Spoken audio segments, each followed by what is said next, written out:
Welcome back, everybody. I hope your study of integration techniques is going well and that you're finding your toolkit um, being built quite nicely. I want to mention something that we've really taken for granted up to this point. If you think about all of the integration techniques we've looked at, integration by parts, trig substitution, trig integrals,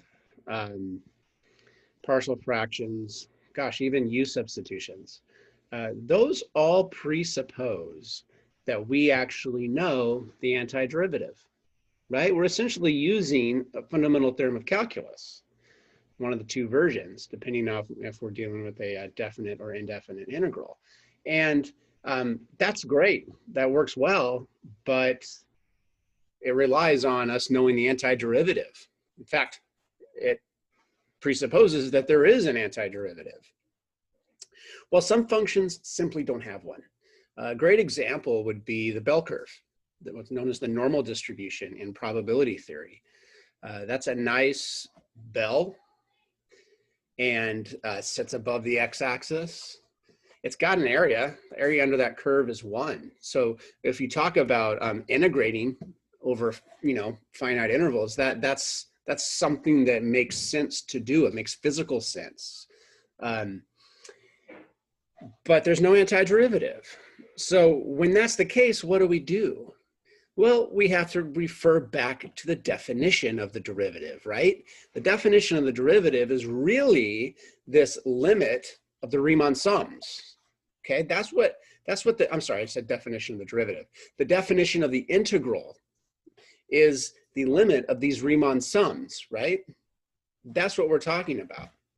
And so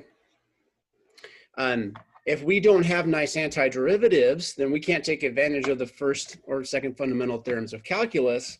We are essentially stuck with the definition, which again involves partitioning the interval, finding these rectangles and adding their areas. And if we want a better approximation, well, then we'll have more rectangles. We can be as accurate as we want, but it just requires, more rectangles. Finer partition. So that's what we're going to do now. We're going to kind of pause and look at some numerical techniques of integration. And these have wonderful applications. If you ever think about how a computer might be programmed to compute a definite integral, here you go. These are all theorems that we can use, we can tell a computer to do for us. And also, even if we do, I'm talking about not knowing the antiderivative, but even if we do, if you're going into industry or some applied field and somebody tells you, hey, I've got this integral that represents something of interest, and when I evaluate it, I get pi thirds natural log of cosine 2 pi sevenths. Now, as a mathematician, that's beautiful to me. You have told me the precise value of the integral. Anything else won't be precise anymore. But it's not very useful, right? If you want to do something, you need some number you can actually work with in a computational sense. So even then, you'll want to use some of these techniques to get numbers that are actually useful in an applied or practical sense, okay? So we're going to look at 3 different numerical methods. We're going to look at the midpoint, which you've probably seen in Calc 1. Then we're going to look at the trapezoid method, and we're also going to look at something called Simpson's rule. Each of these really involves a different geometric object of which we find the area. So we're still going to be summing areas. We're just going to be using different geometric shapes. Like with the Riemann sums, we're using rectangles. You can probably guess what we're using when we talk about the trapezoid rule.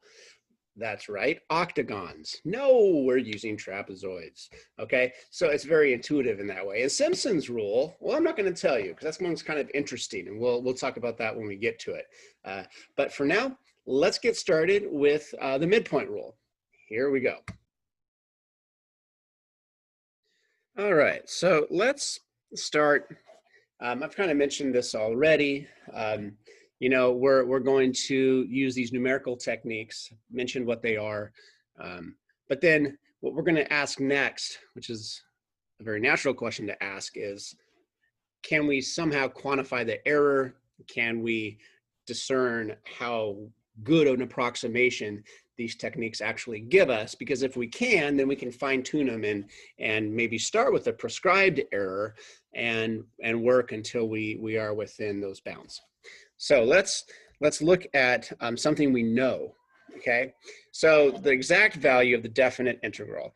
We know how to do this, all right? If I'm integrating from 1 to 3 dx over x, well, I know that that's the natural log of the absolute value of x evaluated from 1 to 3.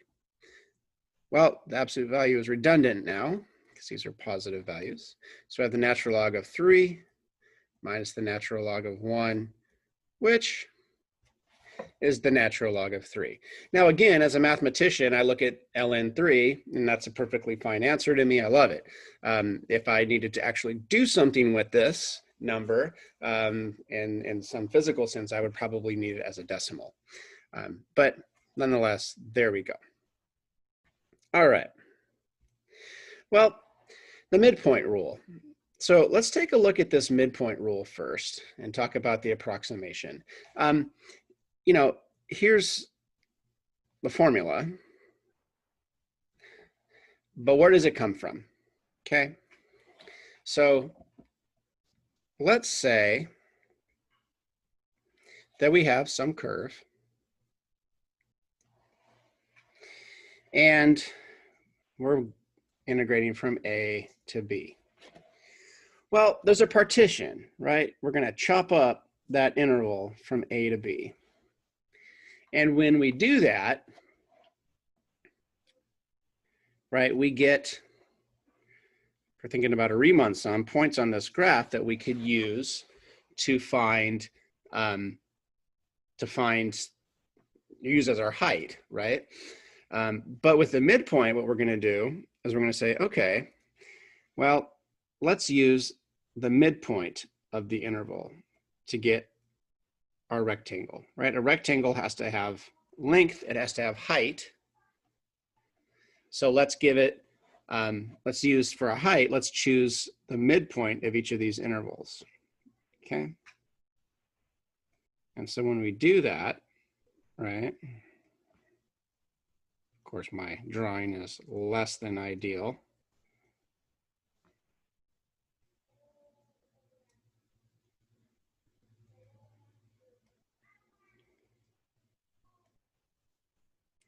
And so you kind of get the idea that this midpoint sort of acts as a compensation, right? So if you look at, say, this last rectangle, you can see that part of it is outside my curve, but part of it's also inside. So the idea that those two areas sort of compensate each other, counterbalance each other, and we get some reasonable approximation to the true area. It's kind of the spirit. So what we do, right, is we're essentially saying that the area or the integral from f of x dx from a to b is going to be approximated as the sum of these rectangles, okay?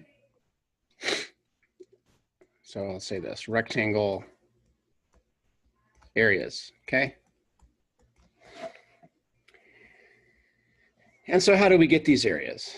Well, we've partitioned this thing nicely so that each rectangle, so I could say the ith rectangle, so its area, the area of the ith rectangle. Well, let's just call this the ith rectangle.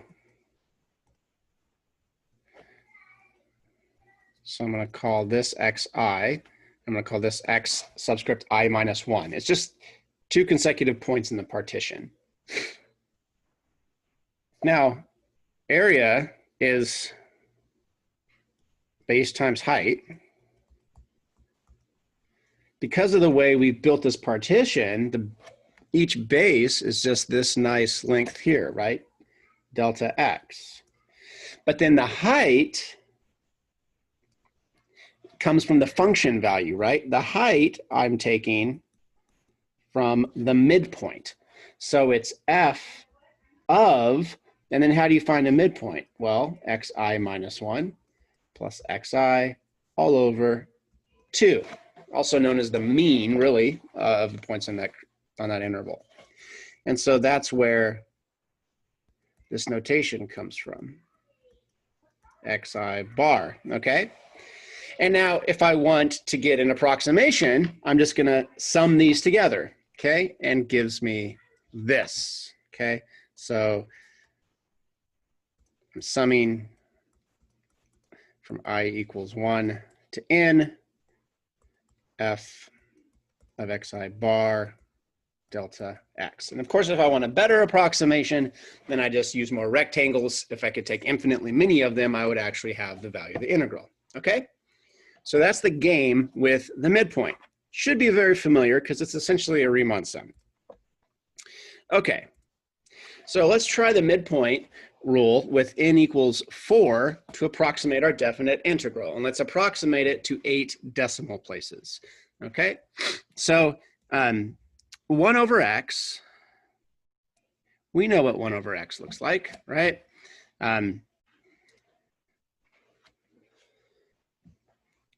So we're gonna go from 1, 2, 3.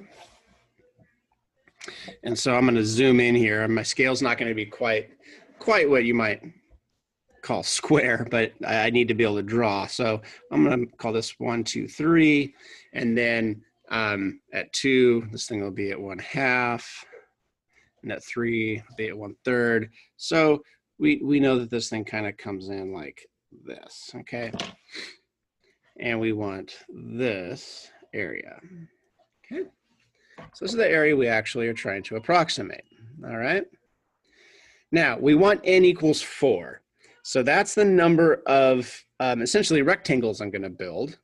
So 1, 2, 3, and 4, okay? So if I were to list these out, right, this point here would be 1.5, and this point here would be 2.5, okay? And so now I have my partition. Of course, I need my midpoints, right? So my midpoints, well, my midpoints are going to depend on obviously what interval I'm on. So my first interval is from 1, right? This interval 1 to 1.5. So the midpoint for that first subinterval would be what? 0. Well, sorry, let me do this correctly. We're going to add those, right? We get 2.5, so you're going to get what? 1.25, okay? And then my next interval is from 1.5 to 2. Well, what's the midpoint for that interval? Halfway between 1.5 and 2? 1.75. And then we're from 2 to 2.5. So that midpoint will be 2.25. And then we have 2.5 to 3. That midpoint will be 2.75. Okay, there's my midpoints. Of course, I also know my delta x. That's 3 minus 1. Whoops, over n. My n is 4. So my delta x is 0.5. I am now ready to approximate this. So my integral from 1 to 3 of dx over x is approximately, well, we've got this sum, right? Base times height plus base times height plus base times height plus base times height. So my first is going to be, well, let me write them out like this. So f of 1.25 times 0.5 plus f of 1.75 times 0.5 plus f of 2.25 times 0.5 plus f of 2.75 times 0.5. Again, for each of these, you should see height times base. So geometrically, you've got these rectangle areas that we are summing, okay? And we know what f is, right? So we have 1 over 1.25 times 0.5 plus 1 over 1.75 times 0.5 plus 1 over 2.25 times 0.5 plus 1 over 2.75 times 0.5. So let's go ahead and compute that. If I were you, I'd get out a calculator and let's see what we get. All right, so I'm getting 1.08974. Let's see, 8 places, right? 1, 2, 3, 4, 5, 6. And then if I'm rounding, call it 6, 9. Okay, so there is my approximation for the integral using the midpoint rule. All right.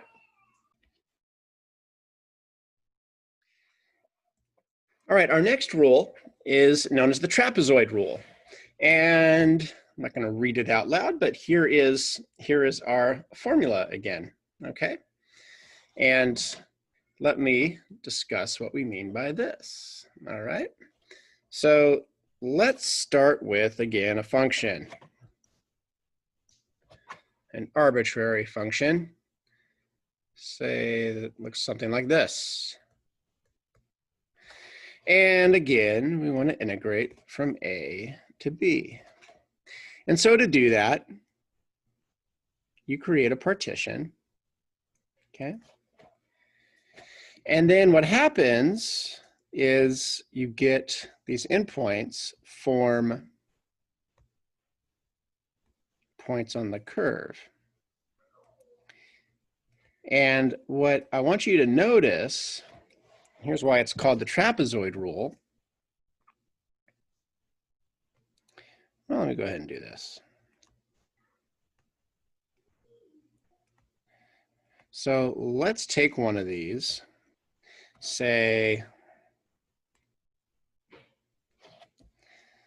say we take this one here. I'm just gonna cut this one out and zoom in.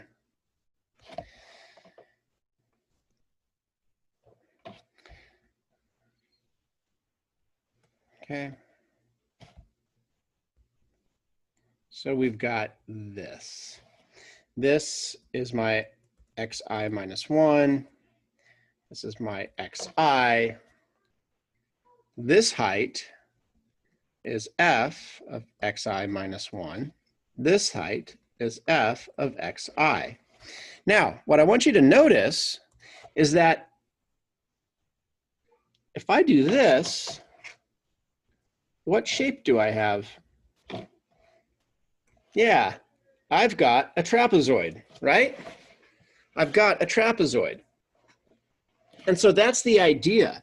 In fact, if I were to zoom out, right, this piece on the curve from f of xi minus 1 to f of xi looks linear.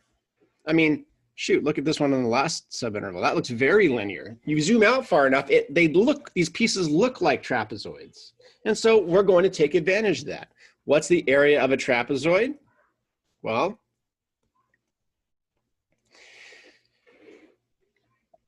it's 1/2 base 1 plus base 2 times height.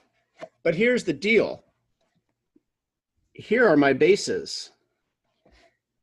That's my base 1, f of xi is my base 2, and this distance down here, which I've called delta x, is my height.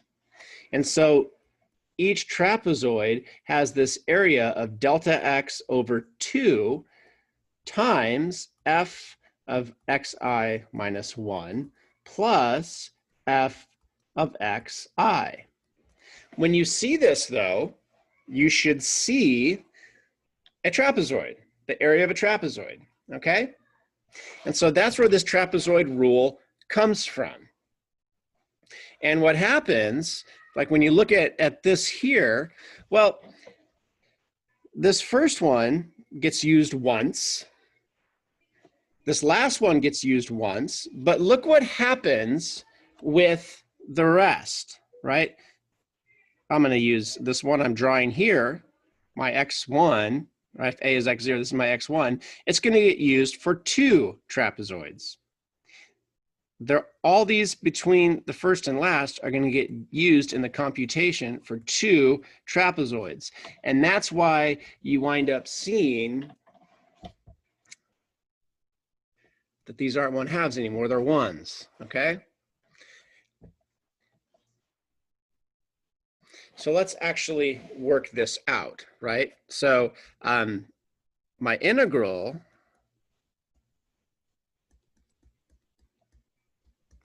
will be approximately equal to the sum from I equals 1 to n of these areas of trapezoids, okay?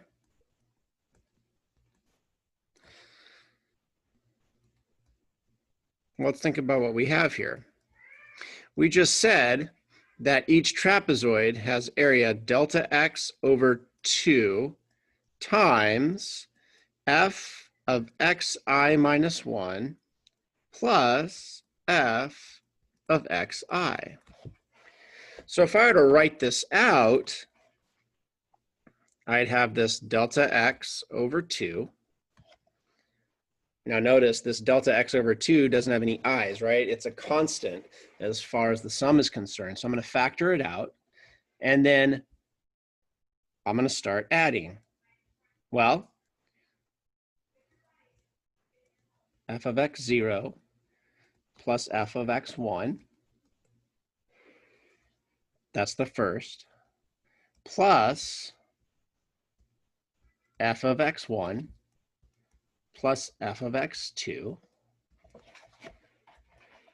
plus f of x2 plus f of x3. So you see what's happening, right?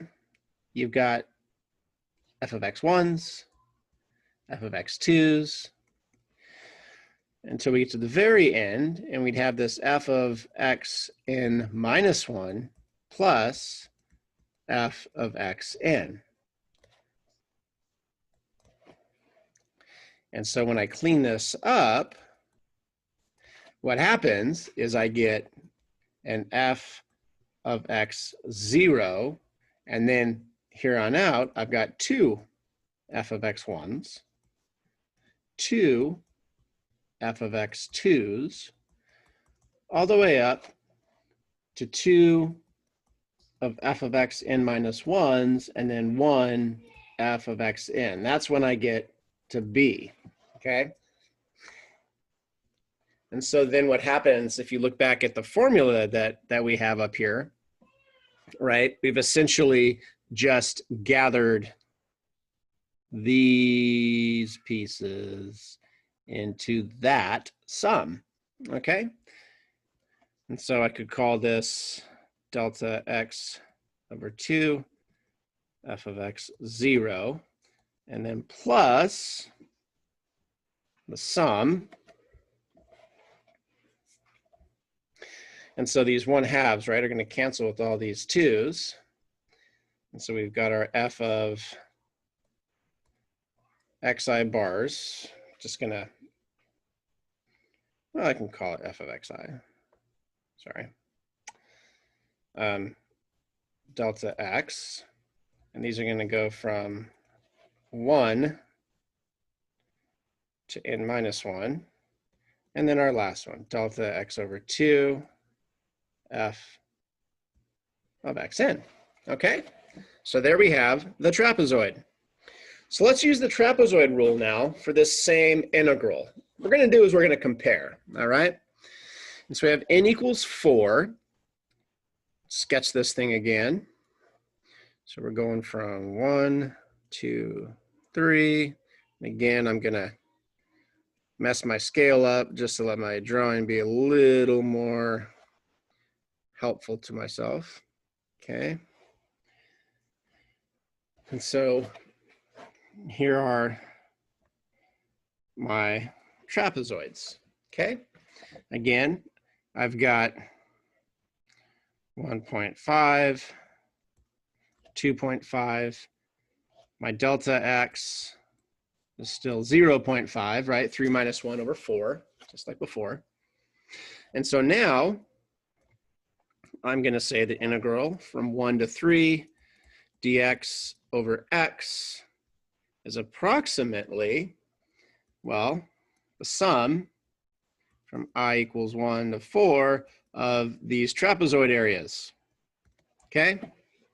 And so we've got, remember the formula, whoops, delta x over 2, so 0.5 over 2, and then f of 1 plus, okay, plus, and again, look back at the formula, right? F of x1 delta x, f of x2 delta x, and so on. So f of, what's my x2? 1.5 times delta x plus f of 2 times delta x plus f of 2.5 times delta x, and then plus delta x over 2 times f of 3. All right? And so I will let you plug those into your calculator, and let's see what we get.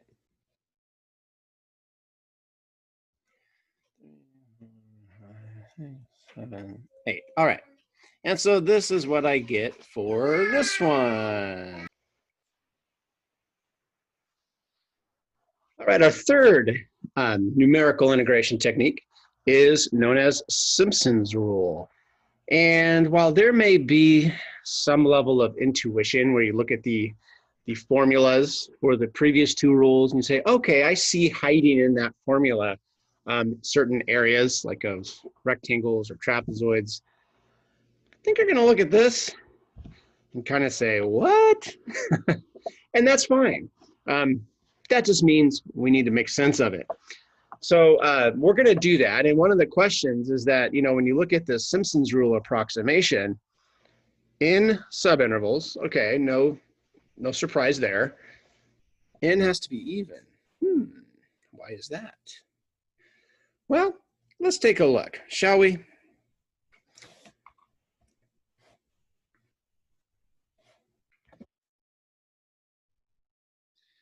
So I'm going to go back to my favorite curve, this guy here, and again, A to B, and let's see.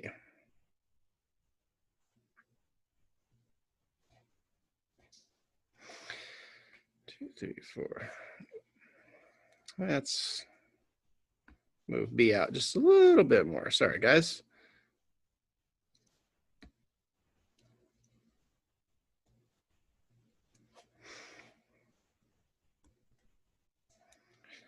So we'll go, let's see, 1, 2, 3. Okay. And what I want you to notice is that from each of these 3 points, let's take these first 3 points. So maybe think of A as x0, that's x1, and that's x2. We have 3 points. Now, through 3 points, there exists a parabola. That's what Simpson's rule is going to consider. It's going to say, all right, let's build parabolas. And from those parabolas, let's consider what the area would be under each of those parabolas and use that as an approximation. Okay, and you can see from that why then we need to have an even number for our partition. And so whereas the midpoint rule relied on rectangles and the trapezoid rule relied on trapezoids, Simpson's rule is going to look at is going to look at areas under parabolas. And we know how to find the area under a parabola, right? It's x cubed over 3 plus constant, right? We know that. And so if I were going from, you know, say some x1 to x2, well, now all of a sudden, all right, we can figure out what that is. And so that's what the rule comes from. I'm not going to go through and derive it. It's actually pretty nice.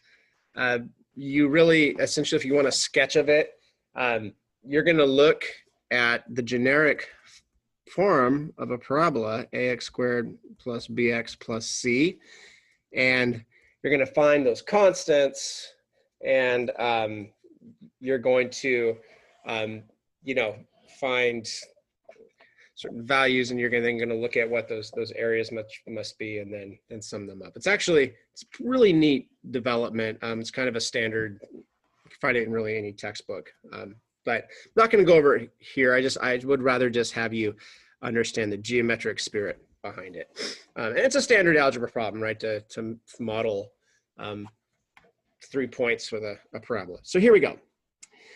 Let's see how this guy works in a specific example. So we're going to play this same game, okay? We have our function again, okay? So let's see, 1, 2, 3, there's 1. So n is 4 again, so there we go, okay. Same points, this is 1, 1.5, 2, 2.5, and 3. And now, of course, we also need to find what our delta x is. So we know that delta x is 0.5. Again, it's the same problem, right? Just different methods. And then we have our equation. So 1 to 3 dx over x. This is going to be approximately, well, the formula, right? F of x 0. So our leftmost point is 1 plus, and then we have 4 f of 1.5 plus 2 f of 2 plus 4 f of 2.5 plus f of 3, and all this times our delta x over 3, okay? So we have 0.5 over 3, then f of 1 is 1.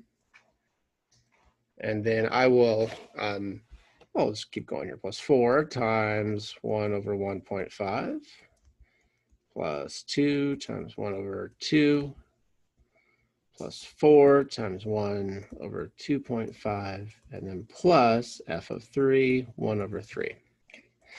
And so let's go ahead and see what we get for this one.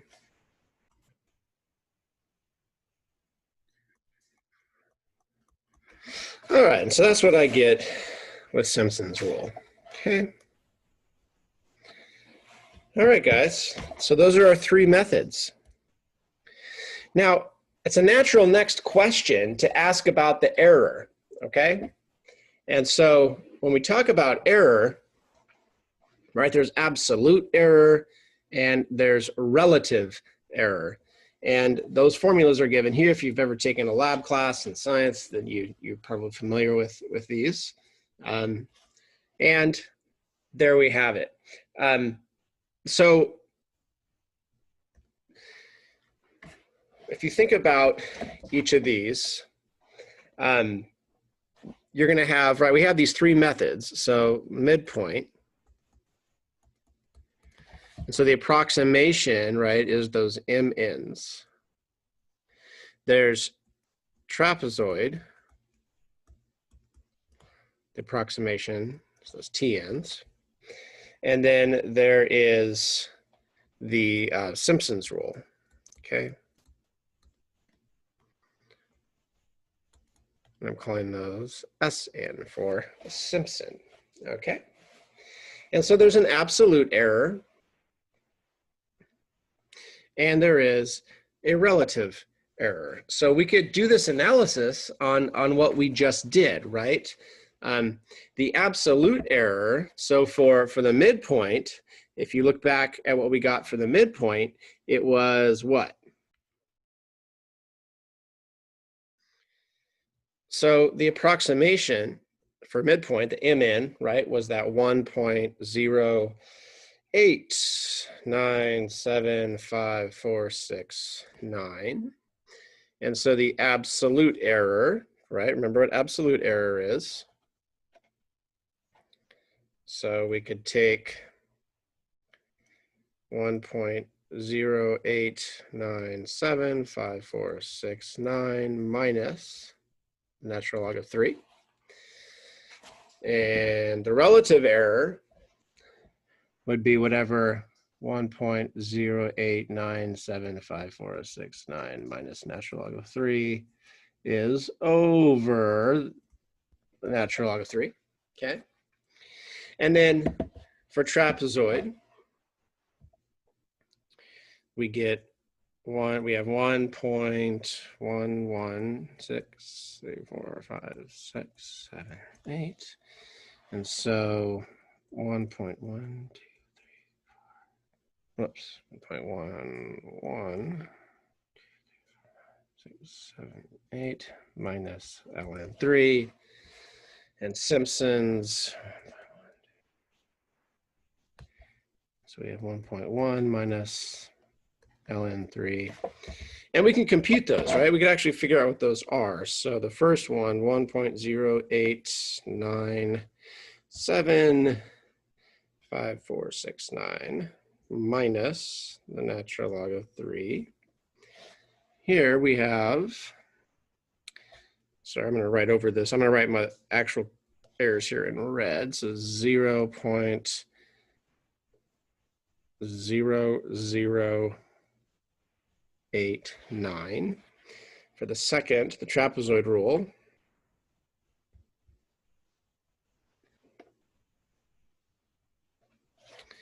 .01805. And for Simpson's,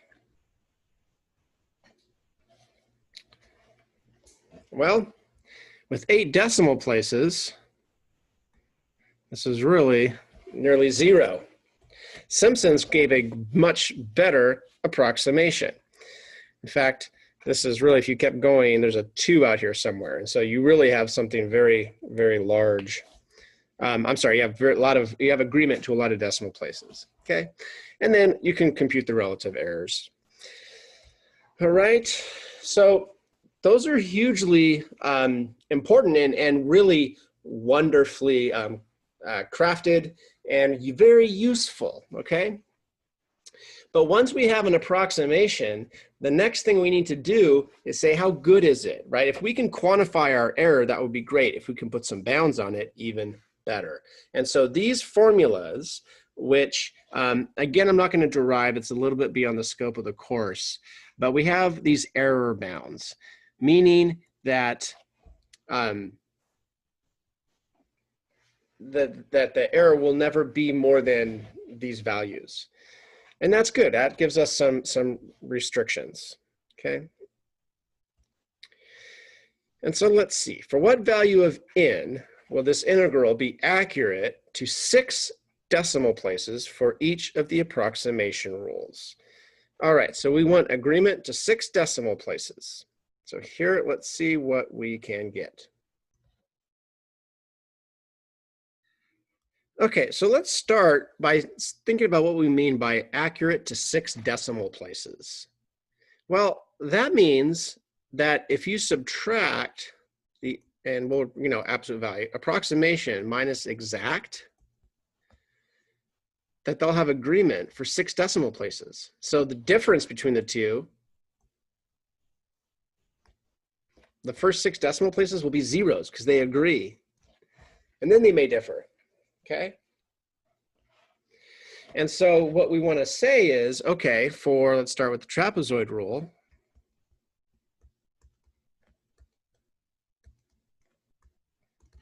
So for the trapezoid rule, we want to say that k, b minus a cubed, all over 12n squared, we want to say that this error is less than or equal to 0.1, 2, 3, 4, 5, 6, and then 1, okay? Well, we know what b is, we know what a is, but what about k, right? K, so with the trapezoid rule, we have this third derivative is less than or equal to k. So what could this k be? Well, what's the first derivative? Well, the first derivative is going to be negative 1 over x squared. The second derivative, well, 2 over x cubed. And the third derivative be negative 6 over, well, remember this is 2x to the negative 3, so x to the negative 4, okay? And so this is what I want to look at. Now, if you think about the interval we're on, 1 to 3, this thing's going to be less than or equal to 6, okay? So I'm going to let k be 6. So what does that do for me? Well, that gives me 6 times 3 minus 1 cubed all over 12n squared. It's less than or equal to, and then I'm going to call this 10 to the negative 7. And I want to solve this for n, okay? When you do that, here's what you get. 6,324 point, who cares, right? N has to be an even number, right? And it's got to be larger than 6,324 since there's some non-zero decimals here. So n's going to need to be 6,000. Oh, I'm sorry, it's the trapezoid rule. We don't need n to be even. So 6,325, that's what we need, okay? There we go. So that would tell me, how many terms I need in my summation. Well, let's do this again with the others. So the midpoint rule. So for the midpoint rule, I'm going to play the same game, okay? The midpoint rule, I've still got to find that k, right? And I still need to, let's see here, find I'm solving for n. Okay, so again, I can use the same k as before. And so I have 6 times 2 cubed, because that's 3 minus 1, all over 24n squared is less than or equal to 10 to the negative 7. And when you solve this, well, let's see what we get.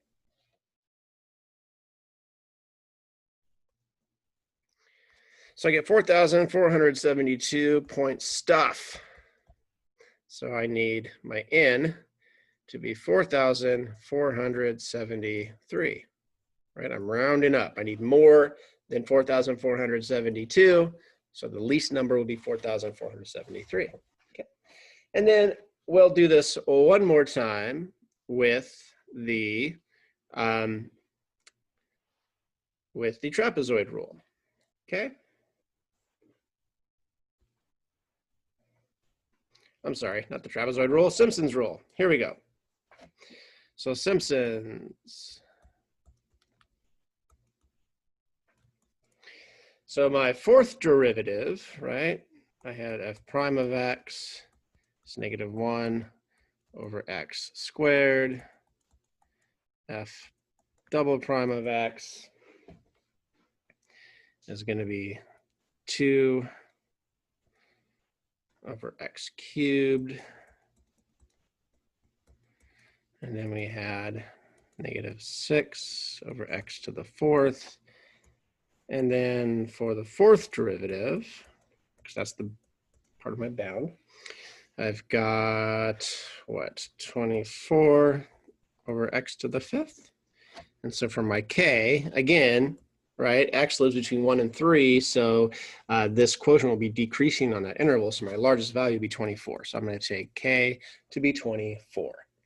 And so 24 times 3 minus 1 to the fifth, so 2 to the fifth, all over 180 into the fourth. This needs to be less than or equal to 10 to the negative 7. And so let's solve this for n and see what we get.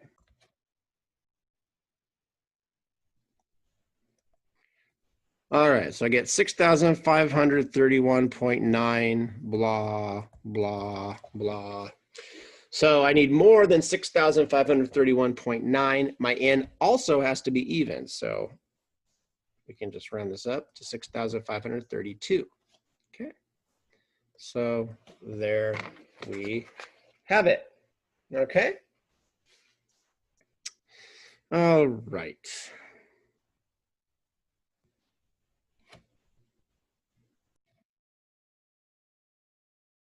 So there's some numerical techniques for integration, 3 really powerful ones.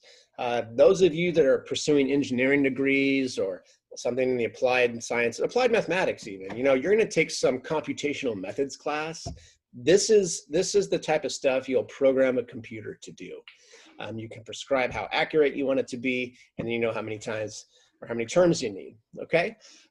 So don't be intimidated by the cumbersomeness of the computations. Recognize that these are things that you would tell a computer to do for you, but someone needs to know what to tell the computer to do, okay? And now you know. And it's not uncommon for Simpson's rule to be used in computations. A lot of calculators that do calculus, things like that, they have to use one of these if you want to get an integral out, okay? And there's some wonderful, not to make a pun, but tangents or rabbit holes you can go down thinking about, well, which would be a better method, more efficient in terms of computing power in different contexts. These are wonderful questions that computer scientists and people that are doing computational methods are hugely interested in. So hopefully you've got your whistle wet a little bit. You're able to kind of get an appreciation for why we need these and what geometric objects each of the 3 methods are based upon when we take the sums. And then in a broader perspective, how you might implement these and later on in your academic and even vocational careers, vocations, for actually arriving at usable, practical numbers. All right. So go ahead and chew on this for a bit. and let it sink in, work through the development if you need to. Be familiar, and don't just memorize, right? Make sense of where the things come from. So with that, I will wish you well, and as always, the happiest of studies.